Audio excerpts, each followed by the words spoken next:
You ever had a game that you remember playing as a kid that you swore was unbeatable? Like you just recall giving up on it after multiple attempts, even after trying, and trying again? Well, that game for me was Black on the PlayStation 2. I just remember the game looking amazing when I was 13, the way the graphics were so realistic and next gen at the time, unlike anything else that I played to date. Yet every time I would pop that disc in and go to play it, I could never make it very far and just sort of give up. With limited space in the PS2 memory card, you really had to choose what games you want to play and actually save. So Black was forever in the let me attempt it and okay, I give up territory. Now, what was a 13-year-old doing playing Black, an M-rated game on the PS2, you might be thinking? Well, I wasn't very well supervised. So now as a grown adult and what I like to call a certified gamer, I was recently on the binge of going through some older games from my younger years and came across this game. Was this game really as hard as I remember? Or was it just a bit too much for 13-year-old me? Well, I took it up as a challenge for myself, and I thought I'll bring you on this journey with me to conquer this once unbeatable game. Hopefully to inspire anyone else who may have that one game which they could never beat when they were younger, and well, just sort of forgot about it until it randomly reappears in your mind, forever taunting them of their past failures. Alright, too much self-reflection, so let's go. This is Black for the PS2. But before we begin, what is Black? Black is a game from Criterion Games, who were more well known for making arcade races at the time, and most notably this. Yeah, the Burnout series. Black was released in 2006 on the PlayStation 2 and Xbox with pretty rave reviews, with most outlets highlighting the incredible destruction and visuals that the game offers. If you're more interested in the history and development of the game, gamers did a good job making a quick and concise video about it over on their channel, which I'll link in the description down below. So there are a total of 8 missions in Black, each coupled with a video cutscene, which explains the events of the mission prior to playing it. So to get more context, you would have to beat the mission. There are 4 difficulty levels to choose from. Easy, which gives you more health packs but you can't complete any of the side missions or unlock any of the special silver weapons. Normal, which does reduce some of the health packs but does allow you to complete the side missions and unlock the special silver weapons. Hard, which does the same but removes the health packs, and if you do beat the mission in that mode, Black Ops, which I'm guessing unlocks the ability for you to buy a new controller from all the flinging you would be doing, because I can't imagine what that would be like. Naturally, I chose normal to at least get a chance to do some of the side missions if I happen to come across them, and I did want to be a baby and pick easy.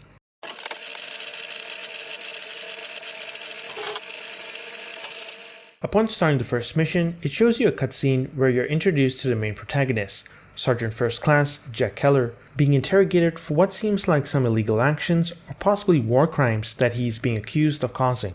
Understandably, Jack proceeds to cooperate and talks about Seventh Wave, which what seems like a terrorist organization that everyone including the British, Chinese, and Israelis were after by sending men to hunt for them in the area. We also found out there was a fourth man who Jack reveals was a gun for hire.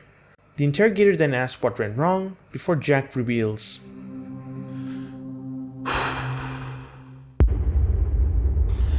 "We got made." We then cut to us in Veblanc City, not sure if I'm pronouncing that right, in the morning 4 days prior to the interrogation. So the first mission plays more as a tutorial mission to teach you about the buttons and mechanics, such as wielding the shotgun to blast walls and doors, health mechanics, weapon switching, and more. Immediately you will notice that this game looks amazing, especially for the mid-2000s. But like most things around that time period, it was given a more dark and grimy look. Well, it kinda makes sense considering that the name of this game is Black. I'm not gonna lie, as a primarily mouse and keyboard user for playing shooters, using a controller for aiming was hard. And this was when things were not properly dialed in yet, so acceleration and aim assist wasn't really nailed down yet, hence making this game even harder. There isn't even an option to change the joystick sensitivity as far as I can tell, even in the options menu. I do know that there is some ways to mod it to play with a mouse and keyboard, but I wanted to experience this game in a more authentic way, so I did not do that. Since I was expecting this game to be difficult, I did take my time here with what seems like a constant stream of enemies barraging you. It did take some time to fully clear this out. Hammerhead 6-2, this is Alpha 2-9. We have eyes on 2-5. DZ receiving heavy fire. Multiple hostiles inbound from 5-1's location. Request AC-130 gunship support. Negative 2-9. QRF is en route to reinforce. Rally on their position and do what you can. Let's get on top of it.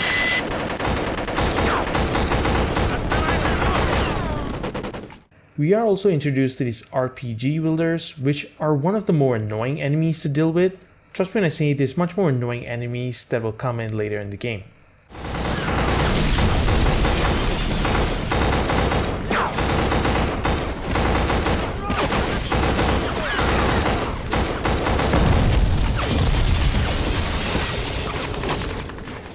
We then enter into what looks to be a parking garage before we can do our final objective, which is to capture the 7th wave suspects.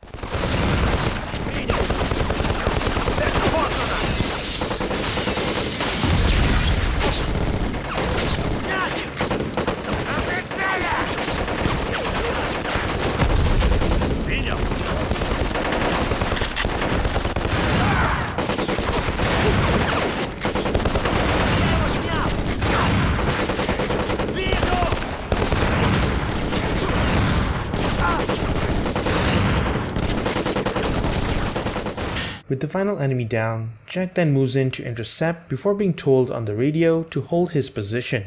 Of course, I just move in anyways, and that's the end of the first mission. Overall, there was nothing too hard, it's more of a tutorial mission that takes about 10 minutes to complete. At the end of the missions, you are given some sort of score sheet, if you can call it that, and I guess this is for the replayability factor, besides just upping the difficulty each time you want to play.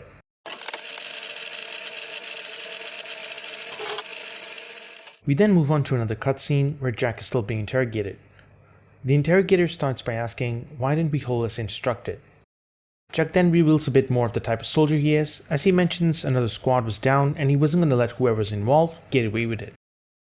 Hearing movement on the top, Jack heads up there where he finds the fourth guy as mentioned in the previous cutscene, who is revealed to be an American.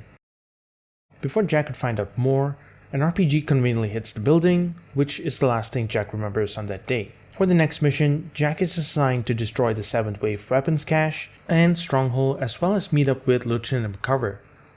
Jack also reveals this at the end. Would have been a breeze if the maps and the intel on the border crossing wasn't out of date. Only thing right about it was the farm. Trust me when I say the last piece of dialogue is gonna matter a lot. We start this mission in Ternesca border, crossing in the wee hours of the morning with a silenced pistol, clearly indicating that this is supposed to play out as more of a stealth mission. Now, one thing about this game and stealth missions, it sort of works for the first few minutes before you make a small mistake and the whole thing comes crumbling down, or at least in my case, within the first minute itself.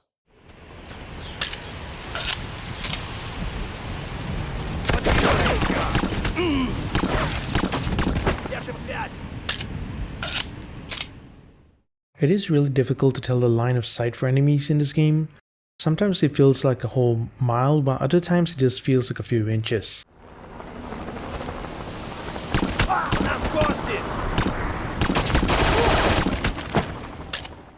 I'm sure if I were to replay the mission multiple times, it could be possible to complete it without being discovered, but that's not really my goal here. A little bit of destruction here before you can drop down. Maybe they did expect you to mess up, as we are given some additional weapons along the way if needed. Jack is repeatedly trying to call out on his radio during this time, I guess to meet up with Lieutenant McCarver, but nobody responds, so we just keep moving forward as per the mission. 2-1, this is 3. Do you copy? На прицеле!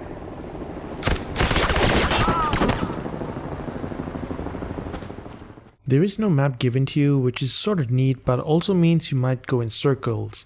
Thankfully, there are some landmarks to keep your bearings right, as this only happens about once to me on this particular mission. Getting some one-tap headshots are pretty satisfying, but also missing by a mere inch means it's gonna take 5 more bullets.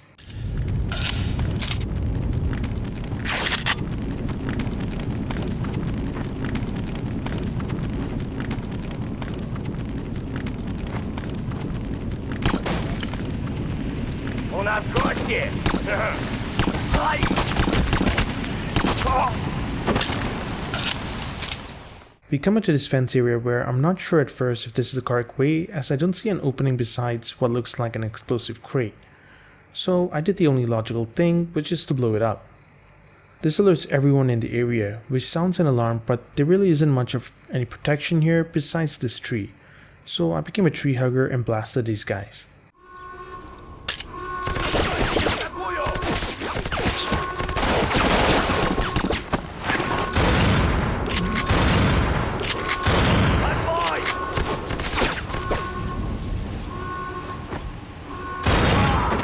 Only thing about the sound design in this level is that I could occasionally hear helicopters in the background, but never actually saw one, which really did confuse me at first.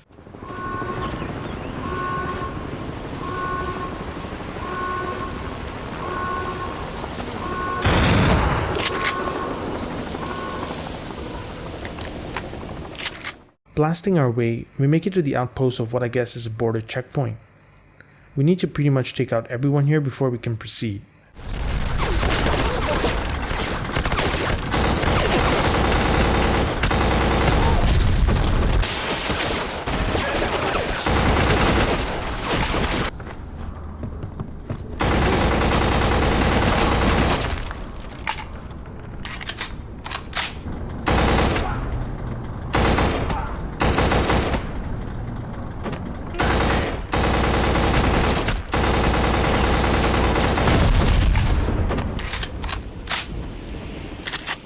Oh yeah, another RPG guy. We can just bob and weave here to get closer to him before taking him out, but man is he annoying. We now need to cross the canal as the next objective. They are these secondary objectives as well, but since they aren't really important, I kinda just forgot about them and ignored them. The ambient music here does sound pretty good and makes it feel like you're in a classic action movie. Nothing heard. Out. 2-1. This is 3RV now. Lokstad, over. If you read me, stage 2 now in play. I am moving forward. Out.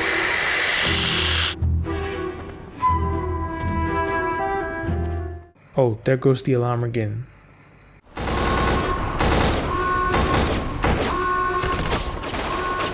The whole time I have been blasting, Jack has been trying to make contact on the radio with nothing but silence. I say again, I have heavy forces defending blockouts. Proceeding through objective will advise shortly. Out.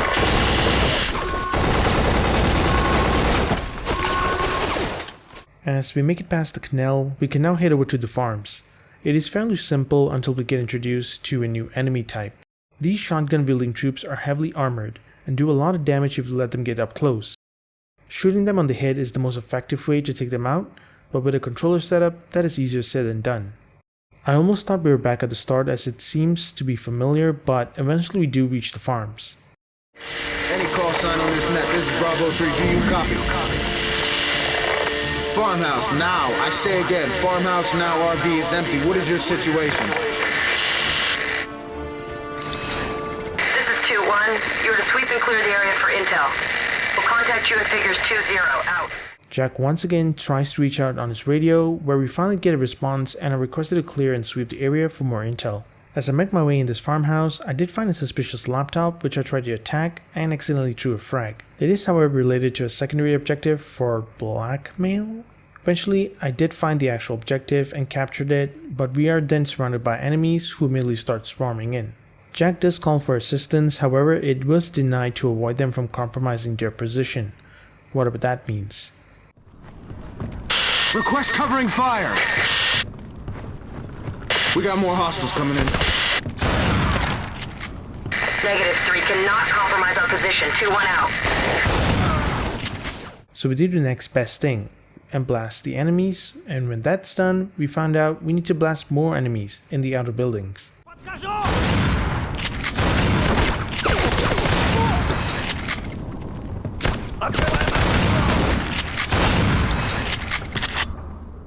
Thankfully, we do have frag grenades to help clean these buildings out pretty quickly.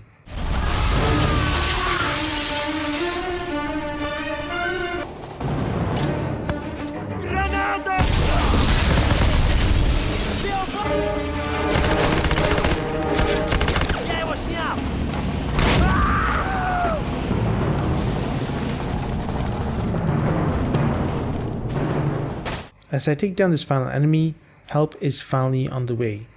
G. Thanks, guys. Bravo position. We are inbound to rally on your location. Stand by.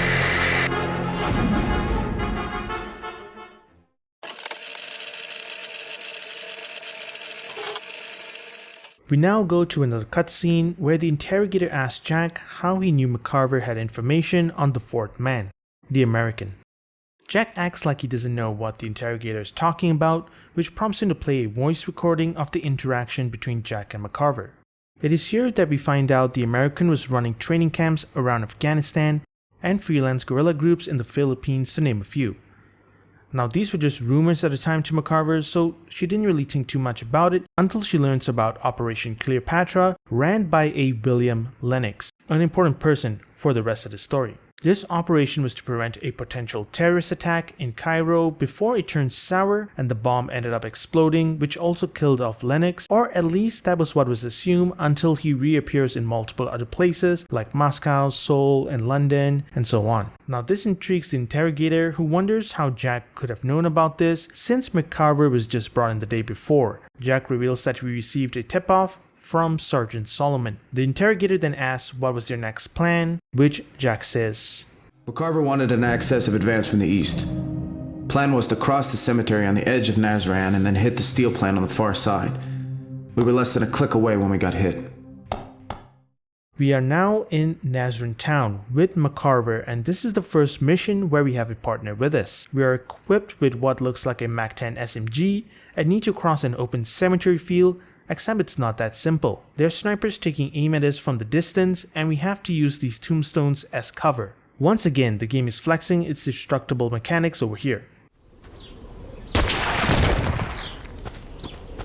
Move to better cover!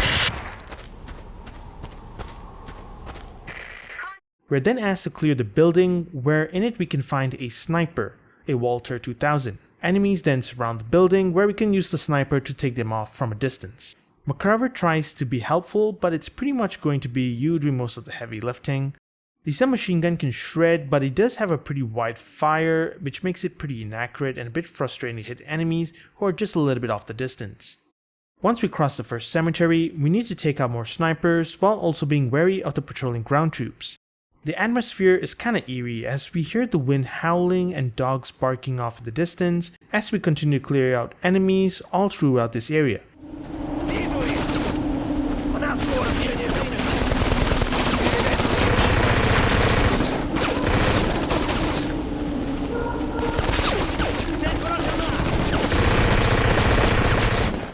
There is some impressive drawn distance here, with all things considered for a PS2, which we can take to our advantage and take out some enemies from the distance. After clearing the sniper positions, we do the usual, which is to clear a group of enemies who surrounded the area. After clearing them out, we are instructed to head to a basement. We clear out the building once again and need to use the game mechanics to move on, such as using a frag grenade to make an opening. Just a reminder, there is no jump or wall button in this game, so you're gonna have to blow things up to get past them. Moving deeper underground, we clear out some enemies in some sort of dingy tunnel before coming back above ground in what is called Sniper Alley. We take out the sniper that appears before our good old friend RPG Man makes another appearance. Thankfully, we got just the weapon to deal with him.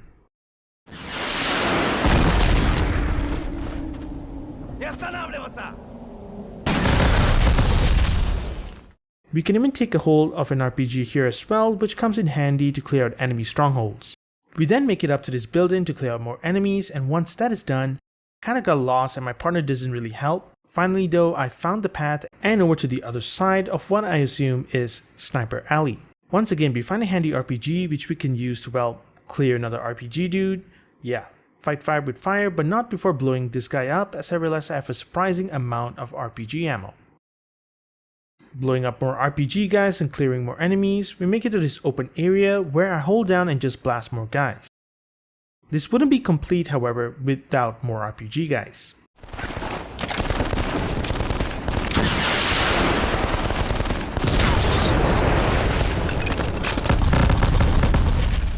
The music starts to become more intense here and the enemy count definitely starts to increase, but it pretty much ends once we enter this building.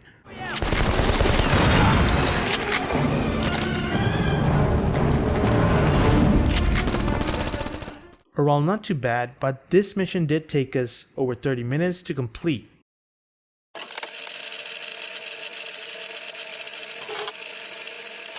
The next mission was to clear out a steel plant being used to manufacture weapons, as the division believed disrupting their operations was another way to take out 7th Wave, since sending men after them didn't really work out. A simple missile strike could not be done as it was deemed too politically volatile, so McCarver's team was tasked for the mission, since likely no one else would volunteer for such a dangerous mission. We are now heading to the steel plant in our first evening mission. We start off with an assault rifle and a silenced pistol. I try to redeem myself with a silenced pistol, which sort of works before this happens, and everything just blows up.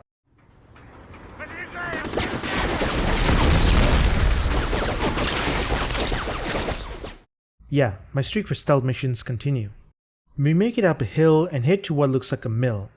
Nothing too different happens as we just need to take out more enemies, however heading down we are now greeted with a minefield with tripwires.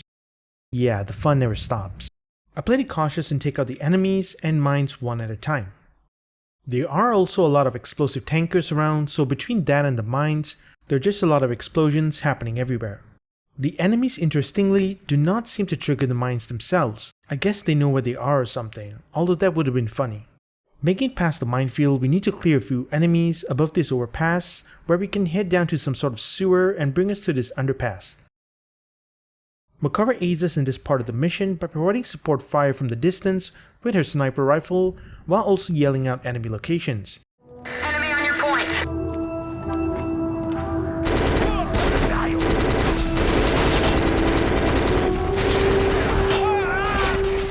I'm not sure exactly where she's located, so sometimes she can see the enemies and sometimes she can't, which I guess makes it a bit more realistic.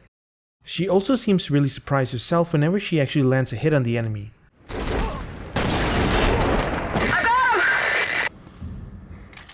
Guess they're becoming a bit more self-aware with their usefulness. We now start to head indoors in the factory and we once again meet the shotgun troops, which either die in one hit or take an entire clip.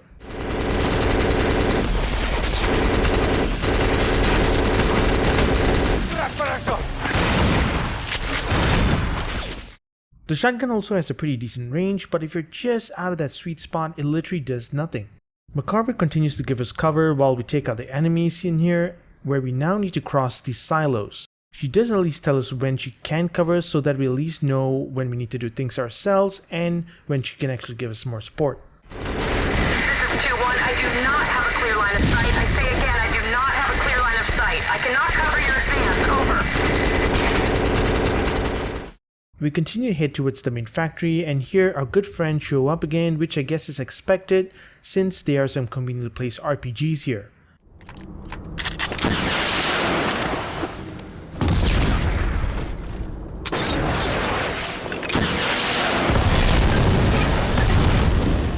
We use the RPG to send them back to a fiery grave. Once again, the shotgun troops are never consistent.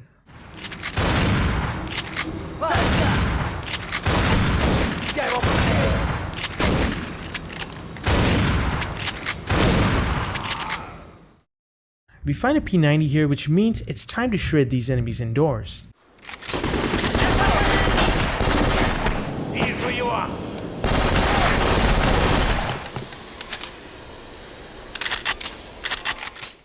Although not too obvious, I finally understood that we actually need to destroy these weapon machinery machines, and we need to make our way out of here. Once again shredding enemies with the P90, we head forward to the next area, which looks to be some sort of steel smelting area, and need to destroy these 3 smelters. Clearing all of them sends out a few more enemies, and we just clear them out and head towards the exit to meet up with Solomon. This mission took even longer at almost 40 minutes, although I think I probably could have sped it up if I didn't take too much time with the mines.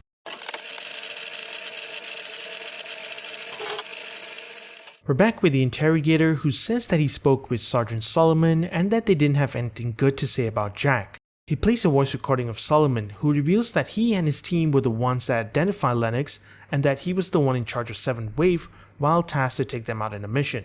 Lennox was involved in multiple bombings around the world, but they finally took him out in Pakistan. The interrogator can be heard in the voice recording asking Solomon about Jack, who reveals that he is a hothead and out of control who doesn't know what is collateral damage. The interrogator asks Jack about Valencio, who is one of the 4 big targets in 7th Wave.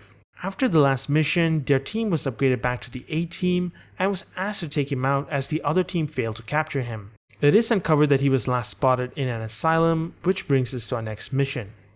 Another evening mission takes place and we are once again partnered, this time with both McCarver and Solomon. This time equipped with an MP5, we are now in what looks like a heavily fortified abandoned military zone, as there are a bunch of wrecked military vehicles here just outside the asylum. The friendly AI here are a little bit more useful as they do move up ahead and target the enemies, but most of the work still needs to be done by yourself. We continue to move up and take out enemies, including RPG guys as to be expected at this point, before making it outside the asylum. We clear out what seems to be like a never-ending supply of enemies, where finally I have the bright idea to blow up the entrance, which finally allows us to continue. As I make my way inside, I am asked to hold my position on the radio, which confuses me as Jack says that he's moving in, but McCarver and Solomon ask us to hold. 3, do you copy? I said hold your position. God damn it, 3, hold your position! I don't really see any other option, so I make my way inside to the asylum, but not before being yelled at once again. Orders are to hold! Do not enter that building! Keller! I equip my silencer and take out the enemies, but I am almost certain at this point we can't really play this without being uncovered, as it doesn't take long before the enemies spot me.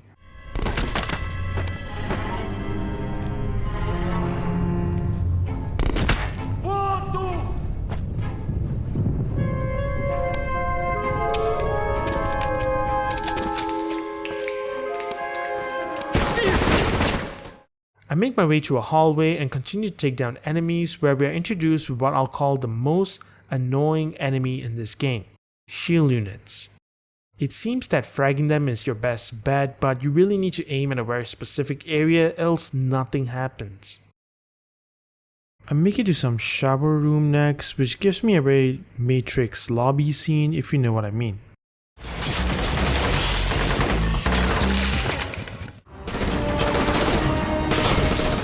We get on radio to ask if McCarver is still around, and she responds that they have secured the surrounding area outside the building.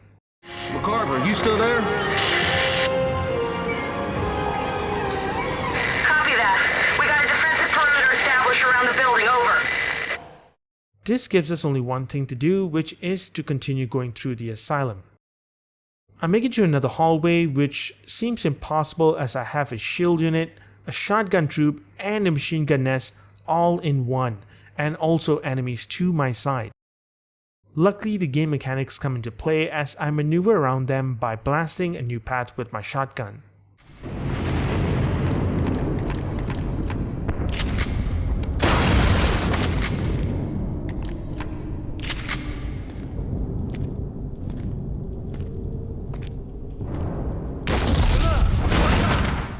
We then continue heading down the asylum, where McCarver responds back that there are multiple enemies heading into the building. At this point, I just speed read it down the building instead of trying to take on everyone, where we finally need to take out Valencio's bodyguards. To show you how annoying the shield troop can be, I mean, look at this.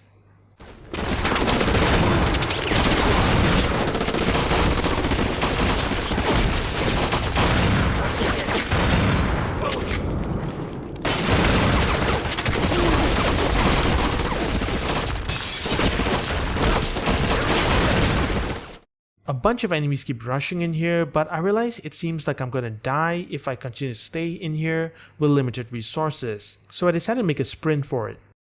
This seems to be effective as I continue to pick up health and ammo, but need to destroy a machine gun nest next. With barely any health, I just go for it and just run and gun. I'm not sure what I was doing here, as I almost even take myself out, but I know the only way I'm gonna make it is if I find some health, which luckily I do. Finally, I realized that I got to blow up the entire machine gun nest up, which finally ends this whole sequence. Phew, that was a close one.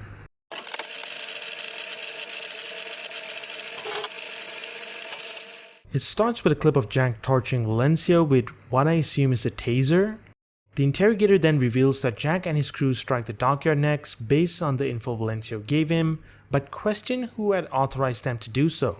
Jack says that Lieutenant McCarver is the one who got approval from the higher ups, but the interrogator interrupts, stating that she never got such an approval and that she was being actively investigated. Their last mission was supposed to end at the steel plant. Jack reveals that they had the necessary intel and that his former team would start the operation, and that Jack would go in with McCarver and Solomon to take out Lennox. We once again started in the wee hours of the morning with silenced weapons, which means you know what's next. Another failed stealth mission by yours truly.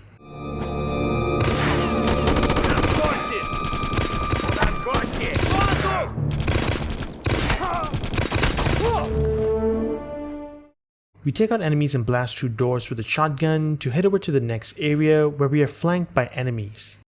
A few taps however and they are taken out. We once again find a sniper where we can use it to take out enemy snipers in the distance, which we can barely make out. We shoot some enemies in an alley before finding our favorite enemies, RPG dudes. Honestly, I'll take them over the shield guys any day. I guess to save on resources, the next area pretty much looks like the area from before, which is kinda confusing, as I thought I went in a circle somehow, but it is the right path. I find another sniper and take out the machine gun nest and a few enemies before moving forward to this inner area. A few shotgun blasts to the enemies and this door, I find a new weapon, an M249 machine gun. Seems like it might come in handy. It is a little inaccurate and slow to reload, but fun to unload a clip into unsuspecting enemies. We make it to this outer area of the dockyard where it is one of those clear all enemies as they surround you type of objectives, and we just gun them down.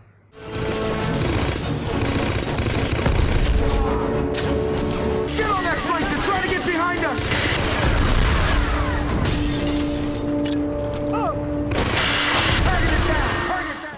After clearing them out, we make it inside the building to go over to the other side, once again sniping enemies and moving forward.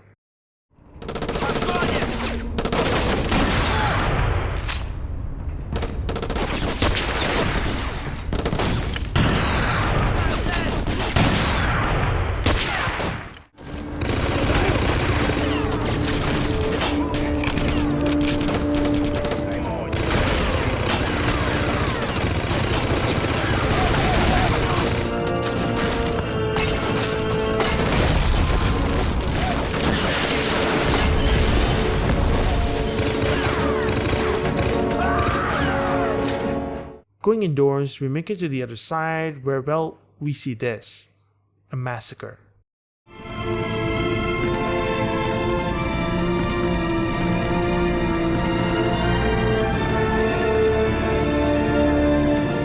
Now, I'm not sure what happens here, as I clearly completed the mission including the minimum 3 side objectives to unlock the next mission, but I guess I got a save error because the next day when I came back, I had to replay this mission all over again, and I opted to just do it on easy since I didn't want to waste too much time. But what I did not realize is that this only unlocks the next mission on easy difficulty as well. Since I wasn't going to play it a third time, the last 2 missions will be played on easy difficulty, which just gives us a few more health packs, just a heads up.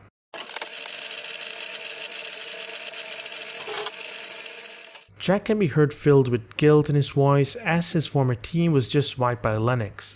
This was supposed to be the end, but McCarver convinced Jack and Solomon to keep moving forward and take out Lennox. This time, however, we aren't given any other context for the next mission in this cutscene and instead just jump right into it.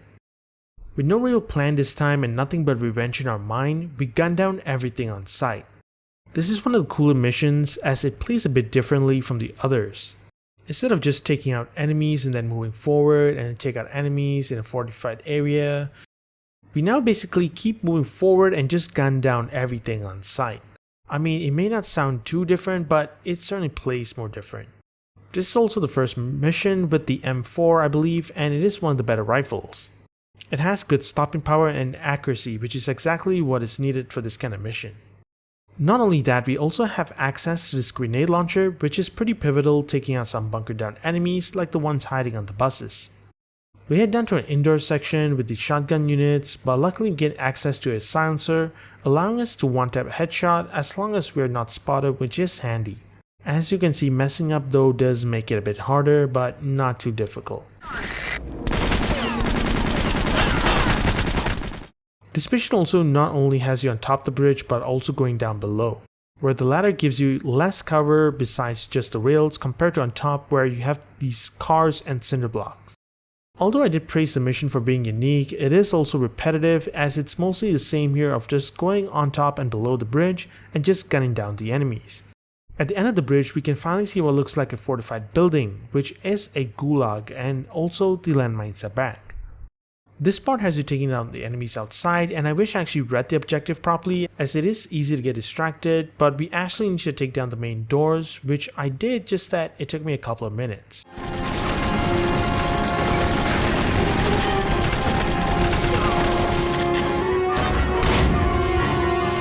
They try to surprise us at the end with the shield units, but luckily I just threw a frag grenade and that just took them out. And that ends the mission right there.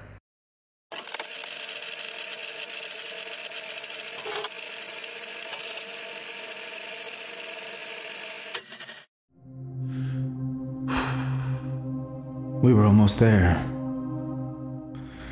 I wanted to kill him so bad I could taste it, and like blood in my mouth. I was closer than any of the others.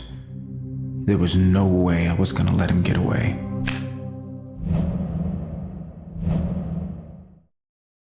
This is it, we are at the final mission. I am kind of glad that I played this on easy at this point, as I can only imagine this would be hell on hard. Enemies are just everywhere.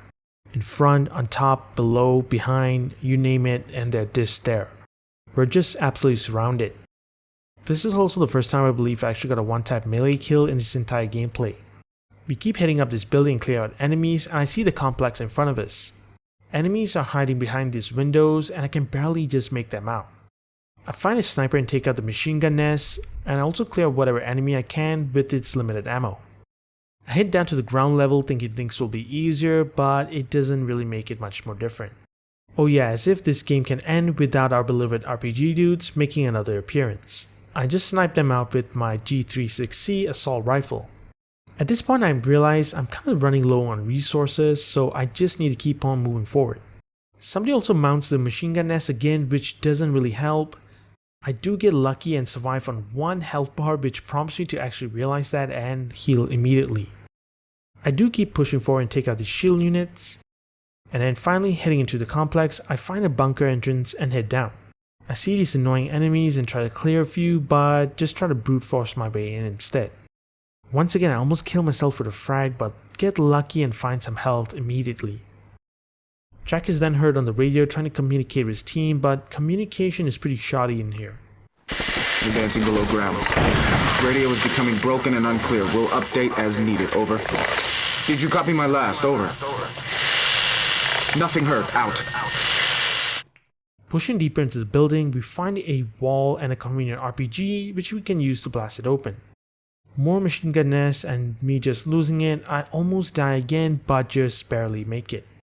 I now find a machine gun and go through the bunker. Mowing down all enemies on sight, I find this tunnel system with multiple paths. It seems that one actually makes you progress further, while the other one just gives you more health and ammo in case you're low on resources. A convenient RPG though does help to take down this machine gun nest. So just more shooting and killing.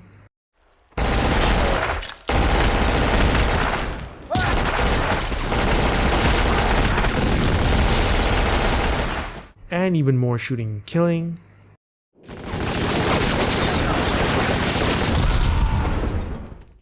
We finally make it down the hallway, heading down to what seems like we might finally find Lennox. This is where all of your running and gunning comes into play, as they're just a continuous stream of enemies that just doesn't seem to end.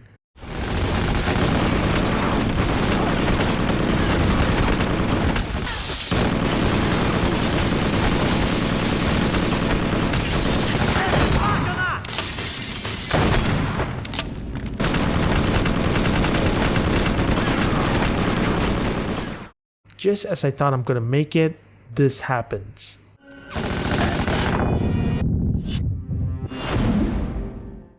So we gotta do that all over again. Surprisingly, that was my first death in this game. Although I got close multiple times, this final section is what finally got me, and it was pretty difficult. I tried to get ahead of myself a bit too much and take out this machine gun nest immediately, but they are actually fortified at this point, so you do actually have to take down the enemies first. So more gunning down, and this time with a bit more knowledge of what to do next, we start that all over again. This was cutting it close as I almost die, and I'm not sure why I can't seem to take down this machine gun nest, but after a brief glimpse of death, I find some random health on the floor and take down my arch nemesis, the RPG dude.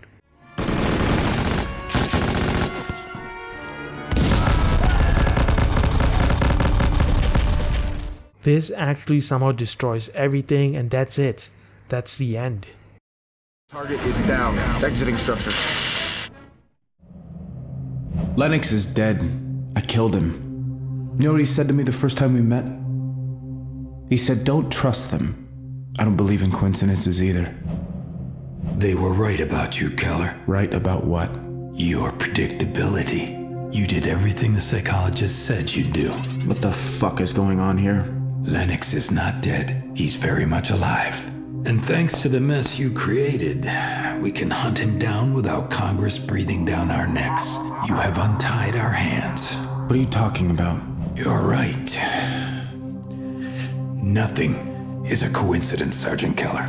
I am going to destroy William Lennox, and you are going to help me. What about the charges? My trial? You will die in a fiery crash on your way to the hearing. As far as anyone is concerned, this fiasco will end with your death. You made it through, Sergeant. You crossed the finish line. A while back, you said you wanted to kill Lennox so bad you could taste it. Can you still taste it, Sergeant Keller? Yes. Then let us begin. So yeah, that's how it ends. Lennox is not dead, and Jack was nothing more but a pawn that was abused for the Division to do whatever they want. It seems like a clear sequel bait, I guess, but considering it's been almost 20 years since this game came out, and I don't think there's a Black 2 out, I just don't foresee a new sequel coming out for this game. A bit anticlimactic, but I don't think this game's story was its strong suit. Instead, it had to be the gunplay. So overall, I actually did it. I beat Black and surprisingly only died once. I'll bet on normal and easy difficulty, but I'm gonna count that. I guess 13-year-old me was just trash at video games, and that's kinda sad. If anyone else struggled in this game, please do let me know, as I don't remember it being that easy, but I guess I wasn't just doing things right. If it wasn't Black, what was that one game from your childhood that you just can't seem to beat? I'm actually kinda curious to know what are the games that people could not beat when they were younger. Anyways, thanks for watching guys. Do like and subscribe for more content coming your way.